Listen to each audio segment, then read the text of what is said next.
Sí, por favor. Gracias, buenas noches.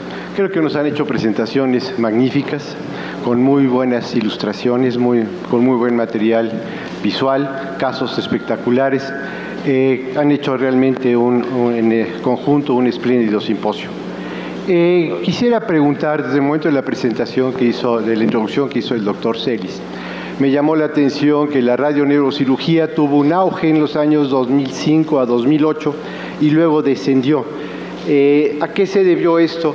A la situación que sucede con frecuencia en los procedimientos nuevos, que se piensa que tienen muchas indicaciones y después va bajando en nivel y ya se limitan más estas indicaciones, ¿o fue alguna otra razón? Y de la interesante presentación del doctor Moreno, realmente en el glaucoma absoluto, en el ojo ciego, doloroso, una de las indicaciones es precisamente destruir el cuerpo ciliar. Existen otras alternativas, desde luego que la que usted presentó. Se puede usar diatermia, se puede usar ultrasonido, se puede usar láser transescleral o endocular, y lo que más se usa, desde luego, es la destrucción por frío, por medio de criocirugía.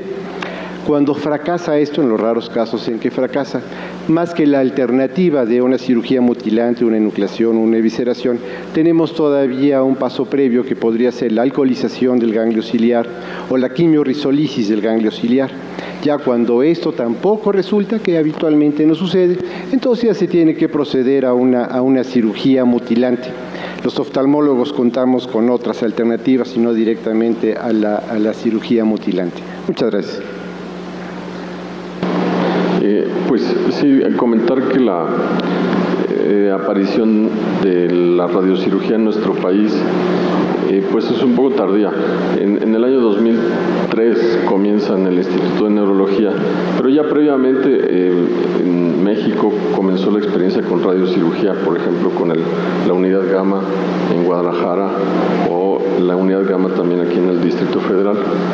En el 2003 todavía el Instituto de Neurología era de los pocos, digamos, centros que contaba con esta modalidad de tratamiento, pero para el 2007, 2008 y 2009, los años subsecuentes ya aparecieron más equipos de radiocirugía y otros centros también se equiparon, públicos y privados, y probablemente esto provocó que hubiera ya un poco menos de referencia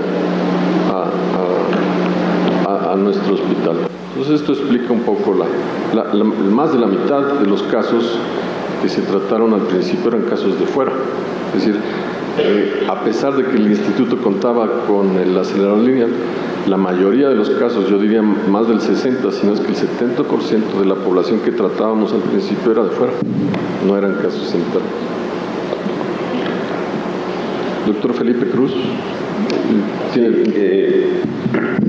Quiero comentar que hay muchísimas felicitaciones.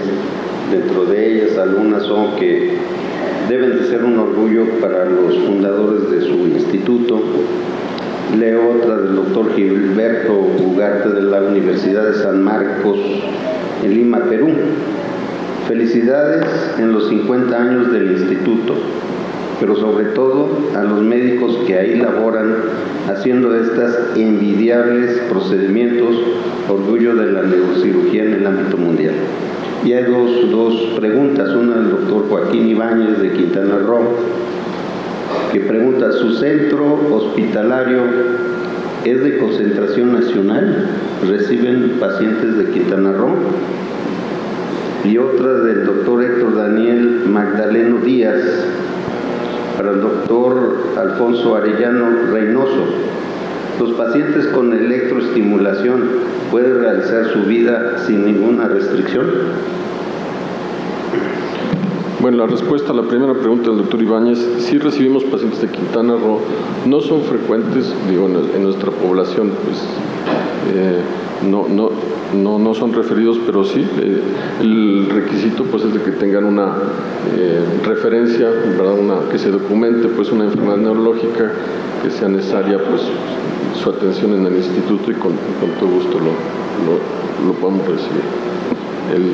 La respuesta para el doctor. Sí, muchas gracias por el interés y la pregunta. Sí, normalmente pueden hacer una vida sin restricciones, hay ciertas precauciones que deben tener. como no exponerse a campos magnéticos, porque se puede desprogramar el estimulador, y no ser sometidos a diatermia, es decir, la generación de calor por ondas electromagnéticas o eléctricas, porque se puede transmitir este calor hacia el mesencéfalo y generar lesiones. Entonces, en realidad son capaces de hacer una vida normal. Doctor Sánchez, Alejandro Sánchez. Alejandro Reyes, perdón. Reyes Sánchez, perdón. Dicen que ya no se admira uno con algunas cosas en el desarrollo de la medicina. Yo me sigo admirando. Muchas gracias por esta enseñanza que hemos recibido de lo que está pasando en la neurocirugía. Me quedo muy admirado y muy agradecido. En cirugía de columna vertebral, obviamente, que es a lo que yo me dedico, doctor Nicasio Arriada, vi en algunos pacientes que tienen siringomelia en estas alteraciones de la unión occipito-cervical. Con la cirugía de descompresión es más que suficiente, o han tenido casos en los que a pesar de la descompresión continúa la siringomelia y hay que hacer algún otro procedimiento, sería mi pregunta. Sí, gracias, doctor Reyes Sánchez. La pregunta es muy importante. Cuando uno tiene un paciente con una enfermedad de Chiari, hay descenso amigdalino, hay siringomielia, uno tiene que hacer muy bien la valoración preoperatoria sobre si hay impresión basilar o no, porque si uno hace la descompresión tradicional, la posibilidad de que la sintomatología persista o aumente con únicamente una descompresión es muy grande.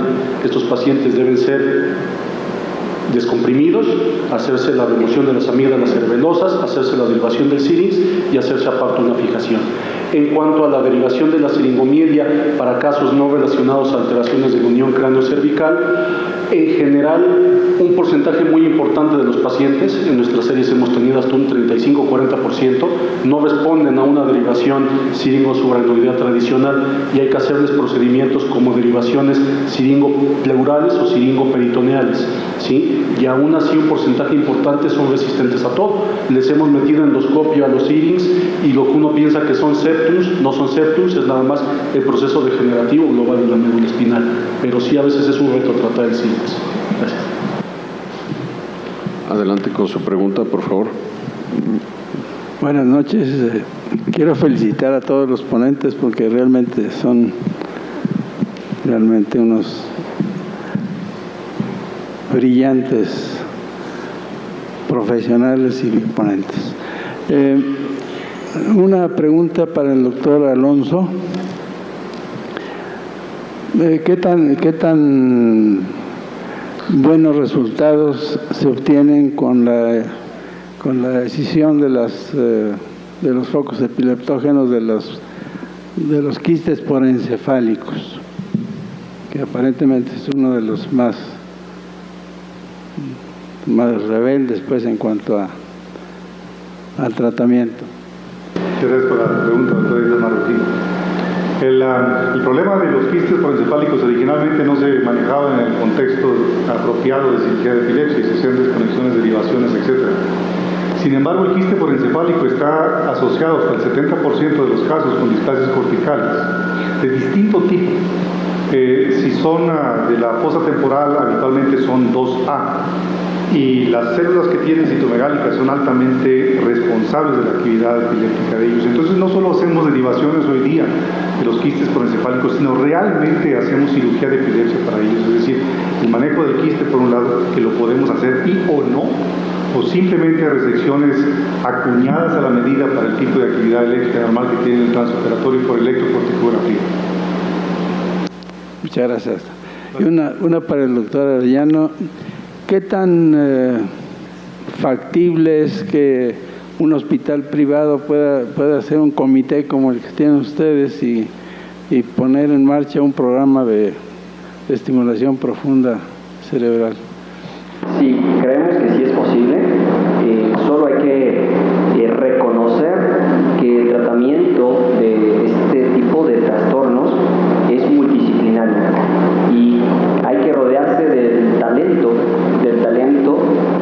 pero yo pienso que es una realidad que se formen comités, que funcionen, que discutan y que verdaderamente tomen decisiones fundamentadas en el estado clínico del paciente y sobre todo en lo que se espera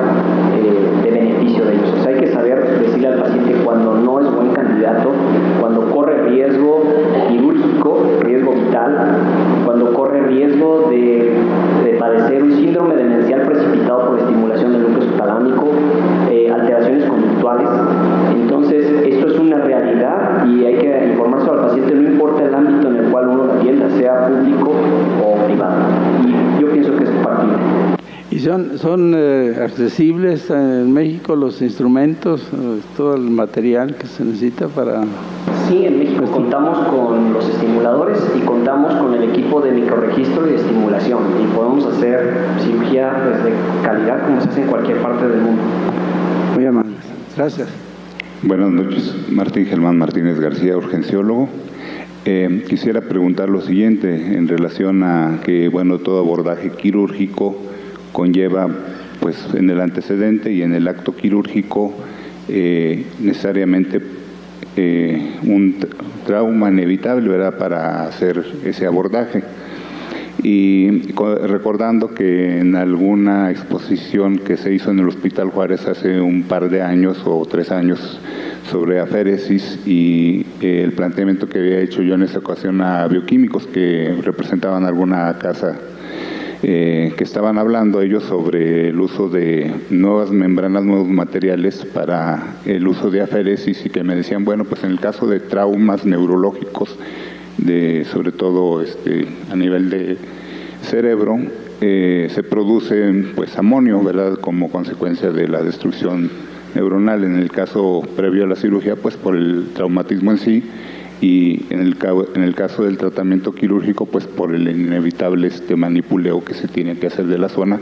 Claro que si el expertise es mayor, pues el daño será menor, ¿verdad? Pero entiendo que se produce amonio, pero ¿hay algún avance o algo que consideren ustedes para tener mejores resultados quirúrgicos o en la colocación de los estimuladores? ¿Y qué tan accesible es el PET, digamos, por ejemplo, en una lesión por latigazo que produce alguna hemorragia a nivel de cervicales y presenta entonces el paciente un deterioro rápido hacia, por ejemplo, cuadriplegia?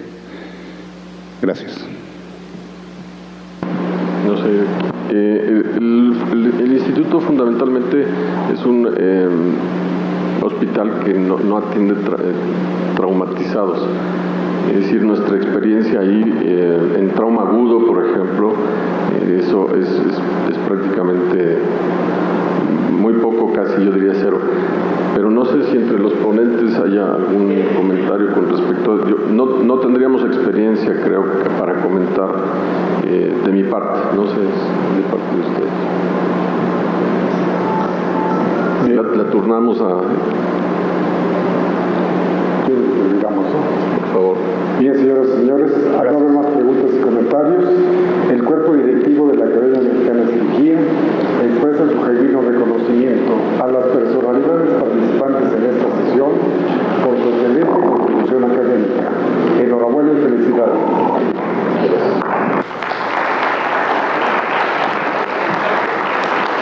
A continuación, felicito al doctor Felipe Cruz Vega, secretario de la Academia Mexicana de Cirugía, que procede a invitar a la distinguida audiencia a nuestra próxima actividad académica. Gracias y buenas noches. Muy bien, la próxima es una sesión conjunta con el Instituto Nacional de Psiquiatría Ramón de la Fuente Narváez, el próximo martes 3 de junio a las 7:30 de la noche. El tema central es alcohol. Lo coordinará la doctora María Elena Medina Mora y Casa, directora general del Instituto Nacional de Psiquiatría.